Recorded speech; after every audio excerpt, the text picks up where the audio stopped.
খাবার নষ্ট করলে 4টি ভয়ঙ্কর শাস্তি আসে, এটা আমরা অনেকেই জানি না। অনেকেই আমরা খাবার অপচয় করি। এই খাবার অপচয় করলে আপনার জীবনে 4টি বিপদ চলে আসবে।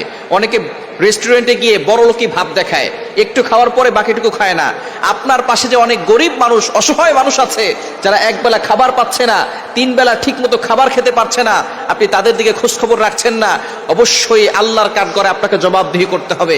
আপনার কাছে টাকা পয়সা আছে, এই নয় যে আপনি টাকাটা যেভাবে ইচ্ছে সেভাবে ব্যয় করবেন, খরচ করবেন। অপচয় করাকে আল্লাহ তাআলা পছন্দ করেন না। অবশ্যই আপনার এই সম্পদের হিসাব আল্লাহর কাছে দিতে হবে।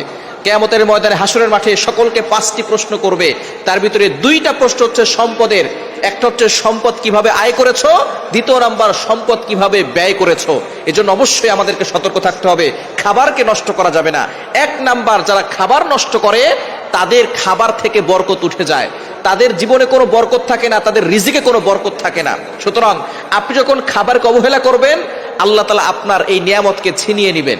নিয়ামতের শুকরিয়া আদায় করলে নিয়ামত বেড়ে যায়, আর নিয়ামতের অশুকরিয়া করলে নিয়ামত কমে যায়। নিয়ামতের শুকরিয়া কিভাবে আদায় হয়?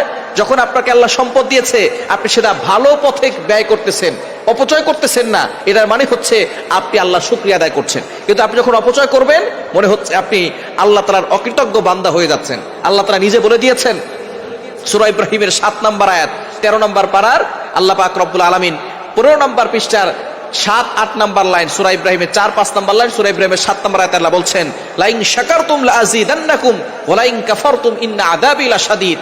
যারা নিয়ামতের শুকরিয়া আদায় করে, আমি আল্লাহ নিয়ামতকে বাড়িয়ে দেই, আর যারা নিয়ামতের শুকরিয়া আদায় করে না, আমি তাদের নিয়ামতকে ছিনিয়ে নেই, আর তাদের জন্য ইন্না আযাবি লাশাদীদ, ভয়ঙ্কর শাস্তি অপেক্ষা করছে। সুতরাং আপনি যদি খাবার নষ্ট করেন, অপচয় করেন, তাহলে 1 নাম্বার হচ্ছে আল্লাহ তাআলা আপনার খাবারের বরকত উঠিয়ে নিয়ে যাবে, রিজিকে কোনো বরকত থাকবে না। নাম্বার 2, 2 নাম্বার, যারা খাবার অপচয় করে তারা আল্লাহ তাআলার অপছন্দনীয় বান্দা হয়ে যায়।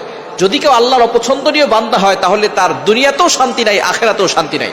আল্লাহ নিজে বলে দিয়েছেন, কোরআন খুলেন 8 নম্বর পারা 13 নম্বর পৃষ্ঠার 1-2 নম্বর লাইন, সূরা আরাফের 31 নম্বর আয়াতে রব্বুল আলামিন বলেন, কুলু ওয়াশরাবু ওয়া লা তুসরিফু ইন্নাহু লা ইউহিব্বুল মুসরিফিন।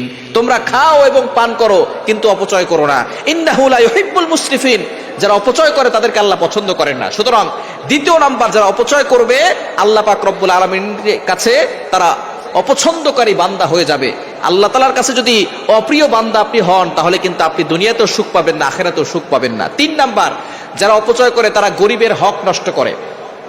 আল্লাহ বলছেন গরিবের হক নষ্ট করা যাবে না।